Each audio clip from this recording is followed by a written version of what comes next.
Well, we are so happy to have our next Coaching for a Cause coffee break conversation with Cathy Reinhold today. Cathy's going to tell us where she coaches from, and she is a wealth of information when it comes to coaching for a cause and nonprofits. So just a reminder that we're going to be having our Coaching for a Cause second workshop. Lots of value there. It's going to be next Friday, February 18th from 8 a.m. to noon. And you're going to walk away with a certificate and confidence that you can be working with nonprofits, being a part of Coaching for a Cause, making a difference, and also growing a coaching business as well. So with that, Cathy, welcome to our Coaching for a Cause coffee break. So tell us a little bit about where you do your coaching from and why you are an active coach. I am here in Good. Yes.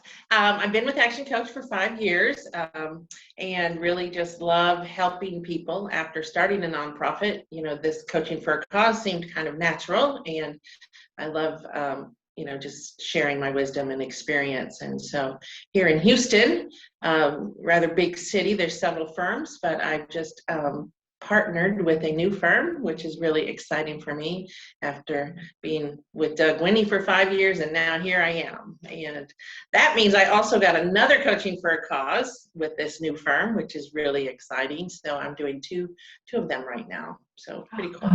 Yeah. That's excellent. Okay. Yes. Well, help our listeners by sharing your experience with your journey into Coaching for a Cause. And I know that comes with this background of starting a nonprofit. So that would tell me that you have probably a high comfort level with nonprofits. I like to call them for impact. But we know some other coaches are resistant because they think, well, I've always worked for profit. So if you could share just some of your history and how you see that there's much more similarities and coaches having the confidence to even think of approaching a nonprofit or for impact. Yeah. So my journey really started by joining the organization. I was a member of, I am a member, I should say, of the LGBT Houston Chamber of Commerce. And, you know, they're also at the same time new and building a foundation. So I was a member. I really have a big why behind that. Growing up, you know, with this whole why of LGBT and, you know, why. And so anyway, it was really a journey just joining them and doing some workshops with them and getting to know the CEO and some of the business owners there. And then this other one, Kevin Hansen has been coaching for a year, but I'm fitting right in because of the ground he laid already working with them. And I know one of the things that comes to mind when you asked the question was nonprofits are business and they're run like a business. You know, the biggest difference that I see is that board of directors that we don't always have with small business owners or medium size, which that's a real benefit in itself, getting to know the board members, which I have been able to do with the chamber that I've been coaching for a while. So that's a great point. Before we ask some other questions, why is that a great gift to be engaging with the board of directors of a nonprofit? Well, I think the gift comes with building the community and the relationships because they've been picked for a reason and they don't always know what goes on in the business, the day-to-day operations, and they rely on the CEO or the head, you know, the head of the nonprofit, whatever their title may be, to have all the answers. And that's not always the best support that is needed for the organization. So, you know, one of the things I did, which was a great experience, and we'll be doing another event with them, was presenting with the board. You know, they hadn't been together since COVID. They hadn't had a retreat. And so I really worked hard with the CEO to get that retreat planned. They all did a DISC assessment so that we could really dive deep into how we were going to build that community and, you know, do all that needs to be done for a nonprofit that is growing rapidly. Great example. And you know what you make me think of too is the significance that a coach will lend to a CEO or executive director. Mm. Because a lot of times they feel, like most business owners, organizational leaders, CEOs for profit, it's a lonely job. However, I've always said the executive director works for the pleasure or the mercy of the board. So they're not only alone, but they have this delicate balance of making sure that the stakeholders and the board members are pleased, but also doing and sharing honestly what they feel needs to change in running the operations and getting that support. So I love how you gave that example and why it's important for coaches to be supporting CEO and executive director. And when you can, to have both the board president. We have one client that we're coaching both the board president and the CEO. Lovely team. They're in sync. They're in alignment. So that really helps that both of them are so much in alignment and support each other. But for sure, then when they're not, when there can be some discontent, that coach being able to align just the CEO and the board president as well to move the organization forward. So exactly. What approaches have been successful to you in coaching nonprofits? Well, I think the biggest thing is being involved with them. The approach of, okay, we are a member. I'm going to get on the membership committee.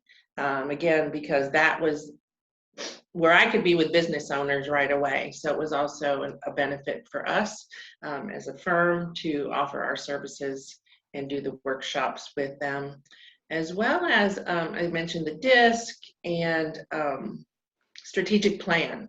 One of the things, this organization was very proactive with a strategic plan. So we were able to, dive right into that strategic plan. The second nonprofit I'm working with is they have a lot of employees. So I'm excited to see what their strategic plan is and how we're going to kind of reorganize. He's in a restructure right now after COVID and the funding changes. So, yeah. And I will say that, most nonprofits that I've been engaged with don't have, the larger ones, especially those that are dependent upon any kind of government funding, they have to have a strategic plan.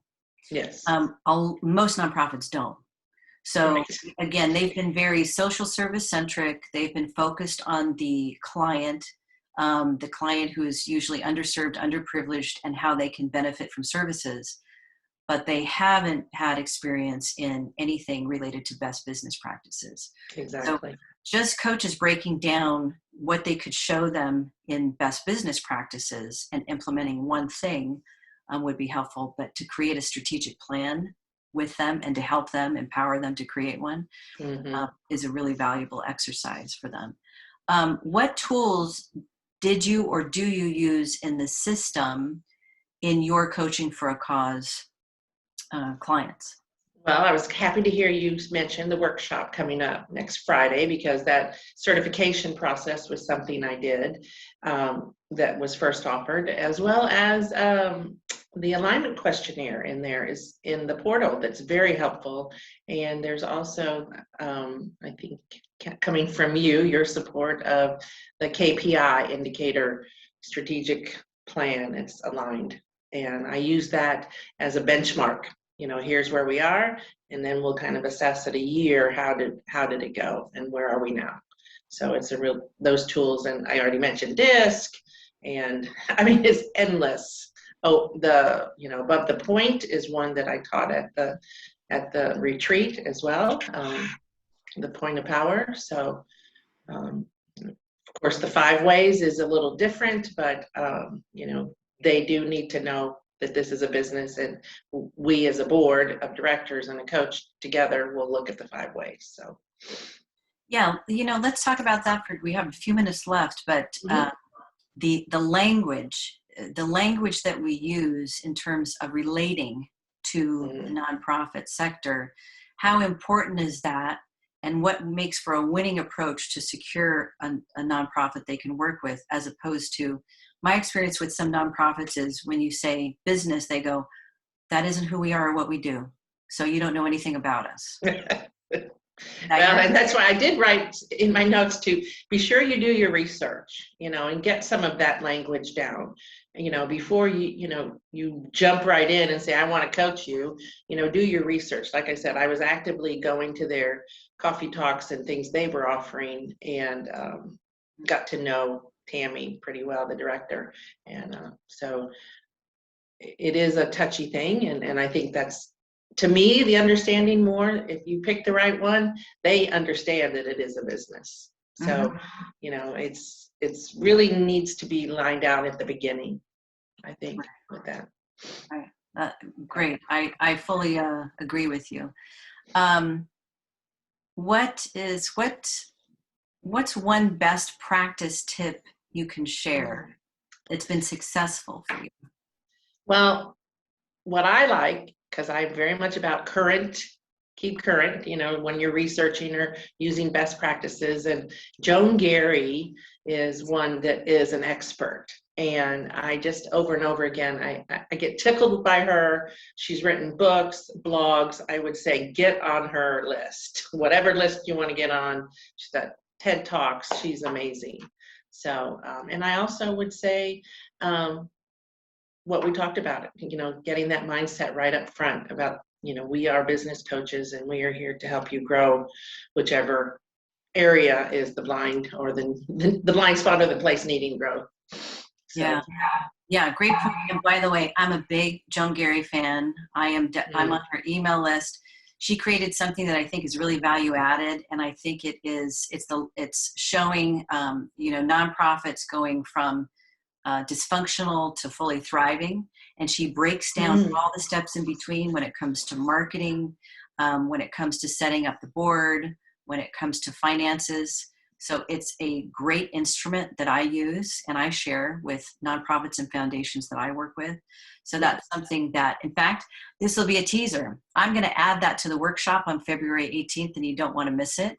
So join us for that, right? Yeah. And I also heard you say, as we come to a close, how important it is to understand the cause and to be in alignment with the cause, and to be ready to be not just, I'm here to coach you, but that you have a desire to learn more about the cause. That right there, or maybe you're naturally in alignment with it, picking the right one, that right there becomes your language to build trust, is your desire to want to know more about who they are, what they do. People at nonprofits by nature are not making a lot of money. They're cause driven. And if you share an interest, you don't have to be passionate about what they're doing, but if you're interested in knowing more and how they do it and how you can help, they'll want to share. Yeah, great point. Yeah. Totally agree. Yeah. So cool. Thank you so much, Cathy. Yes. This is another great conversation. We look forward to more, and wishing all of our listeners lots of success. Come to the workshop February 18th, 8 a.m. to noon, and we'll talk soon. And thank you, Cathy, so much. Keep on coaching for a cause. Thanks, Lisa. Okay, bye. Bye.